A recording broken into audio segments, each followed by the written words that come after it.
वो तो पी के उतर जाती है। आज हम जो पिलाने आए हैं उसे भी पी के देखिए। ये पी के नहीं उतरेगी। ये नशा ऐसा है, रुक नहीं सकता, और जिसे पीना नहीं आता वो उठ ही नहीं सकता। क्योंकि नाम प्याली जिसको चढ़ती है, खुमारी उसे चढ़ती है। पीते हैं लेकिन वो पीते हैं जिस पे कोई असर ही नहीं। वो पी के देखिए तो अपने जीवन को संवार लेंगे। पिएंगे सारे 31 को, फिर नशा करेंगे, फिर न्यू ईयर मनाया जाएगा। आज नाम प्याली पी के देखिए तो 31 की जरूरत ही नहीं आएगी। ये वो नशा है जिस पे हमारी माँ की असीम कृपा होती है, वही उठ सकता है, वरना उसके दरबार में कोई नहीं उठ सकता। नाम के अंदर वो ताकत है, गुरु के अंदर वो ताकत है जो वो आपको रुकने ही नहीं देगी। जब नशा ज्यादा हो जाता है तो कोई इंसान बहुत रोता है तो रोता जाएगा, और कोई हंसता है तो हंसता जाएगा, कोई नाच रहा है तो नाचता जाएगा। जहाँ प्रभु नाम का संकीर्तन होता है, जो दूसरी पीने वाले होते हैं वो सोचते हैं ये पागल नाच रहे हैं, और ये पागल जब पब में जाते हैं तो ये भी यही सोचते हैं कि ये पागल है जो पी रहे हैं, पैसा खर्च के पी रहे हैं। तबीयत खराब तो डॉक्टर के पास, किडनी फेल, लीवर डैमेज, लगाओ भगवान से अरदास। तो अरदासों की नौबत ही क्यों लाते हो? पीनी है तो हरि नाम की पीजिए। गुरु, आजकल गुरु घर घर में है, दुकानदारी है, जहां से इच्छा पूर्ति का साधन है गुरु। अमृत पिलाने आई है माँ, इसे तो पी के देखिए, हमें भी तो पता चले किस किस गुरु की संतान कौन है। कल्याणी दरबार तो नाच के दिखा रहा है कि किसकी संतान है हम भी देखने आए हैं किस किस की संतान है। अब गुरु कहना आसान होता है, लेकिन गुरु शब्द की ताकत से आप अनभिज्ञ हैं। गुरु एक शब्द नहीं कि किसी ने छोड़ा किसी ने पकड़ा। जहाँ इच्छाधारी बन गए हैं सब लोग, जहाँ इच्छा पूर्ति का साधन वहाँ गुरु धारण कर लिया। इच्छा पूर्ति हुई नहीं कि तुम कौन हम कौन। तो भटकावों से बचिए, और जो सनातनी है, हम हिंदू हैं, हमारा धर्म और हमारा कर्म क्या है ये राम जी का आचरण हमें बताता है।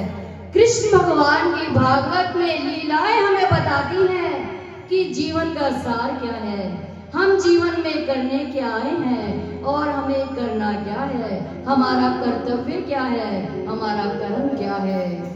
जिसे देखो गली गली कूचे कूचे गुरु के पीछे भाग रहे हैं। गुरु भी ध्यान से चुनिए, अज्ञानता को लाकर गुरु का चयन मत कीजिए।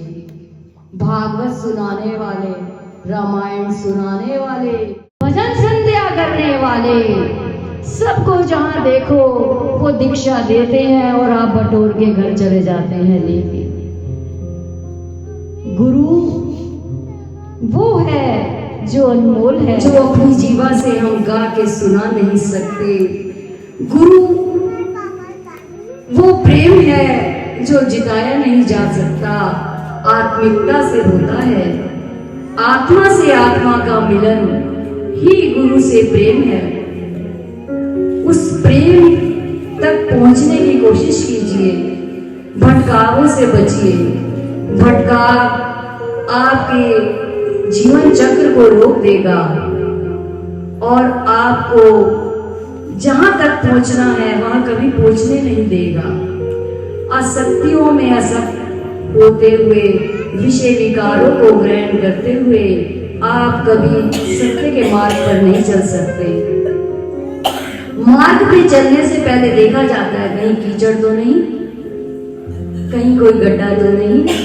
इसी प्रकार जीवन का संचय भी अच्छे गुरु को धारण करके कीजिए कि कोई आपको जीवन के कीचड़ में ना धक्का दे दे, कहीं ऐसे दलदल में ना पहुंचा दे कि आप वहां से निकल ही ना पाए।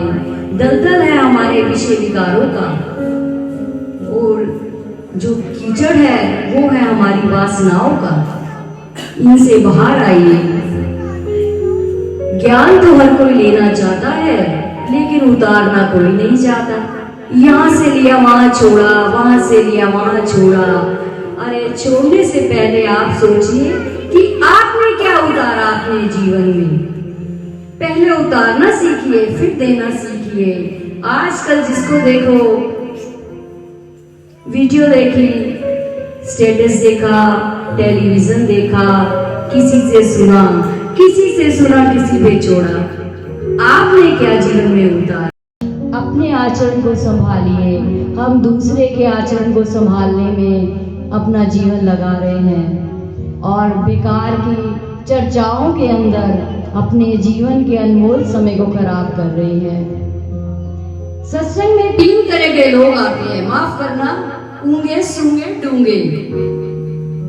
कई लोग तो आते हैं घर से थके आए काम करके, यहाँ ली झपकियों पे झपकियां, ढोल बज रहा है, बैंड बज रहा है, आनंद लिया सोने का, खाया पिया कब खत्म होगा, कब उन्हें पता ही नहीं आएगा और खत्म कब हो गया। डूंगे जो प्रभु से जुड़ने आते हैं कि कुछ क्षण हमें मिले हैं तो हम कुछ अच्छा ज्ञान लेके आए और अपने जीवन को सार्थक करें। सूंघने वाले कई होते हैं, खुशबू लेते हैं, आज प्रसाद क्या बना, हलवे की खुशबू आ रही है, पकौड़ों का टाइम हो गया है, हमारी चाय का टाइम हो गया है। तो इन तीनों में से आप कौन हैं? इसका चयन भी आप कर सकते हैं। अपनी अंतरात्मा एक वो दर्पण है जो किसी को कोई दिखाता नहीं, वो स्वयं ही जानता है कि मैं क्या हूं। याद रखिएगा, चोरी से, चालाकी से, किसी भी तरह से पाप कर्म करने से जो आप आज कर रहे हैं वो कल समक्ष प्रकट होगा। 20 से 25 साल के बाद वही पिक्चर आपके जीवन काल में शुरू होगी जिस पिक्चर को आप चला रहे हैं। कहते ना स्वर्ग नरक ऊपर कहाँ, सब नीचे ही है। पहले तो जीवन की यात्रा नीचे पूर्ण कीजिए, ऊपर तक तो तब पहुंचा जाएगा। और समय जीवन का बहुत छोटा है, हमने मृत्यु को दूर बनाया है।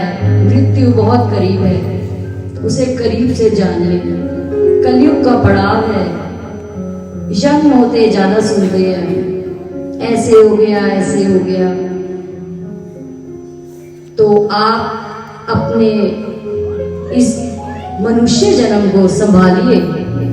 शादी वाले घर में जाते हैं तो चाहे घर में दुख का पड़ा हो, लड़ाई झगड़ा हो, लेकिन वहां के माहौल में डरना पड़ता है, नाचना पड़ता है, सोसाइटी है। तो सत्संग भी ईश्वर नाम की सोसाइटी है। जहां आए हैं उस समय का आनंद लीजिए। बच्चे तो घर में जाके भी मिलेंगे, रिश्तेदार घर भी मिलेंगे, फोनों पे भी मिलेंगे। तो जिस समय के लिए आप आए हैं उस समय में आनंद लीजिए और आनंद दीजिए।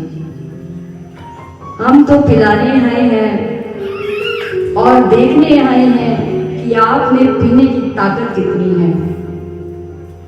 बोल मेरे सद्गुरु महाराज की जय, कल्याणी दरबार की जय।